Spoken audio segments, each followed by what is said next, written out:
The Lord's peace and joy be with you this day. The Lord gave me a beautiful, beautiful message that I'm really going to enjoy sharing with you. It is May the 26th, 2015. And tonight I was worshiping to Terry McAlmond's songs, and the Lord was so very present and wanting my complete attention. Good luck with that. I'm his little butterfly. I'd do just fine for a few moments, and then my mind would wander, and he would gently chide me, "Where are you?" And I'd gently refocus. Oh, how patient he is. So many times I wandered, and so many times he brought me back. I was fixing coffee in the kitchen, and he was still dancing with me. He wouldn't let me out of his sight. But mostly he insisted on looking into my eyes and having me look intently, following his eyes as well. He was so very conversational, engaging, and pleasant. I began to settle down and really feel comfortable. I actually relaxed, and we chatted, but don't ask me what we talked about. That's not in my universe anymore. In spite of all the ginkgo I take, I still have memory problems. Can anyone else relate?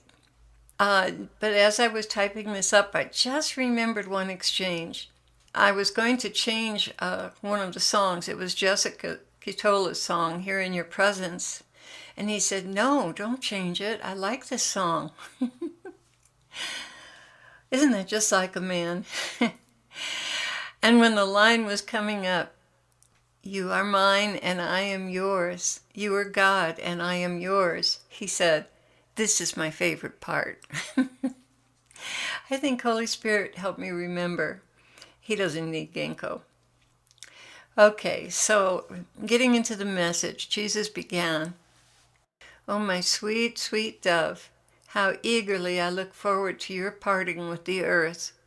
That means that forevermore I shall have your attention and be able to keep it too." I can't even imagine having an attention span like that, as much as I tend to drift off into la la land. He replied, "You won't be drifting anymore. You'll be in la la land." And I said, "And I won't have to drink frappuccinos to keep my focus, right?" "No. But you'll have them anyway, made from the choicest beans from the mountains of heaven. And oh, the ice cream is out of this world." "I don't doubt that," I said. "No, I'm serious. Ice cream like you've never had on earth. I promise you, there's nothing in your experience like it." "I like that rose-flavored ice cream we had once in a Middle Eastern restaurant." "Oh, you'll have your fill of that." "How does that work, Lord? I mean, that's kind of awkward, stomachs and things." "Do you really want to know?" "Only if you want to tell me." "Sure. In heaven, your body is ethereal and real. There is no such thing as human waste. No water closets, no toilets in heaven." "Wow, that's a relief." "Well said. Relief is a constant state. You never have to relieve yourself." "You like to play with words too, don't you?" "May I say I invented them?" "You may." Okay, seriously. Because you are in another dimension where there is no decay or growth beyond maturity, there are no dead cells, no bacteria, nothing of that sort. Food in a manner of speaking is eaten and enjoyed, but travels through your body as if inhaled. It has very little bearing on your body's composition or state.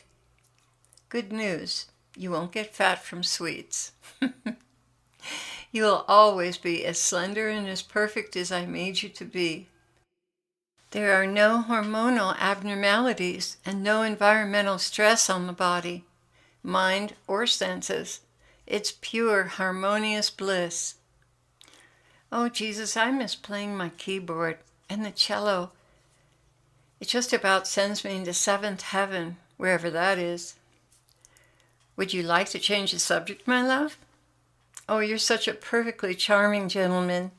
He continued, everything in heaven is run on thought and desire. All desires are pure and godly. Even the desire to enjoy food is godly. No, I better put it this way for you gourmets. It is very godly to enjoy food. Why? Because my being derives pleasure from seeing your pleasure. Because my heart is so in love with those who have given me their all that I want to give them my all. And when they return thanks, it is praise and a form of worship. Allow me to explain.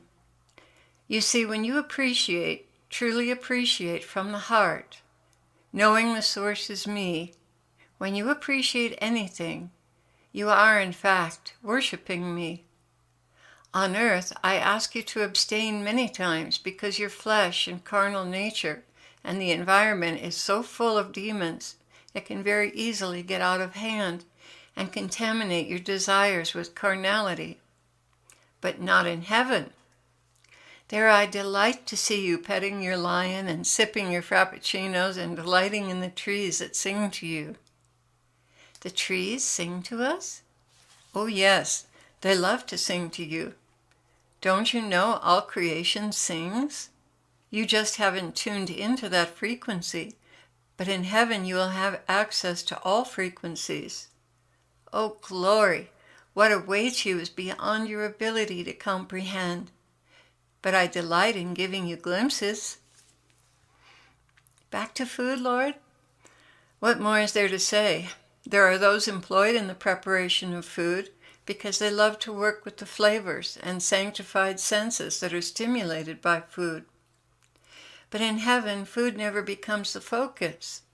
The glory of the Father is always the focus, always. And as you heard from Jesse Duplantis, we are constantly coming in and going forth from one another, and the love exchanged resounds in heaven with even the tiniest of creatures. A blade of grass responds in worshipful sounds. And even though eating is worshipful, the soul is so drawn back to the Father that the longing to be in His presence, worshiping, soon overtakes the enjoyment of food. You see, it's circular. Everything returns to the Father and to us. We created the milieu. When he says milieu, he's talking about the atmosphere in heaven, so that your desires are instantly realized in appreciation and recognition of the source. Then you return thanks to us, and so it is a constant atmosphere of worship. But nothing compares to the essence of pure worship, and so everyone wants to be in the throne room. But how does that work? I mean, how does everyone fit in the throne room? He laughed joyfully. This goes beyond your understanding of dimensions. There are dimensions among dimensions among dimensions, and there's always room for one more. But remember that in heaven, everyone is serving in different capacities. So worship and its timing for each individual is very orderly, although never does a soul have to wait for comfort. Comfort is always there when it is needed. But I thought that in heaven no one ever suffered. There is continuous joy, but there's also the awareness that things are not completed. There's work to be done. And on the way to completion, there's empathy. And in empathy, there's pain. And pain needs comfort. Lord, does this happen a lot? Unfortunately, until the end of the millennium, it will occur far more than we would like it to. But it's part of what keeps everyone serving. But it's not the kind of pain on earth where things are dark, foreboding, and depressing, oppressive. No, in heaven there's hope and remedy on the way. There are needs, and all are constantly serving the needs of those on earth. Prayers are being offered, healings are happening, music is being imparted straight from heaven. There are no needs for the citizens of heaven. All needs are met abundantly, but those on earth and in transition to coming here, they have needs. that the angels and saints see to. That is something I will not go into detail about at this time. Suffice it to say, all are very alive and focused on the work entailed in ministering salvation to souls, the salvation I accomplished on the cross. There are times when the windows of heaven are closed, and there is, in a manner of speaking, retreat time, a time of rest from the awareness of the needs of earth. This is something the Father determines. It is usually a time of extreme joy and celebration, without awareness of things outside of heaven. Lord, I thought no one ever got tired in heaven. Oh no, that's a misconception. There's always comfort and refreshment in heaven. But laboring for souls can take a heavy toll, especially when spiritual warfare is in progress. In your terms, everything is very electrical, even as I have shown you how lightning is a sign of warfare in the first heaven. That's our atmosphere.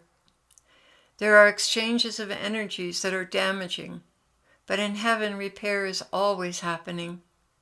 And yes, there are beds in heaven, just for reclining and refreshment.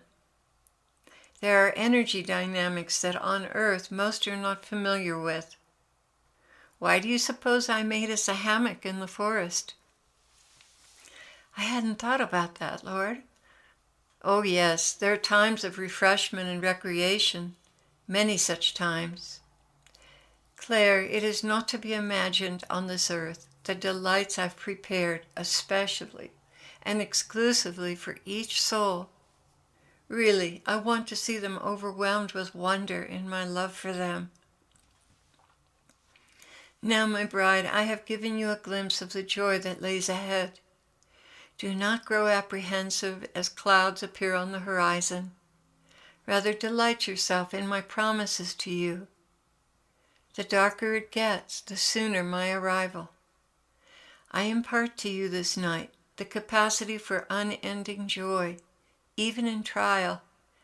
For my hand has formed you, dear ones, and to each I impart and quicken what their soul needs. Eye has not seen, but now that I have told you, lock it securely away in your hearts and ponder it often.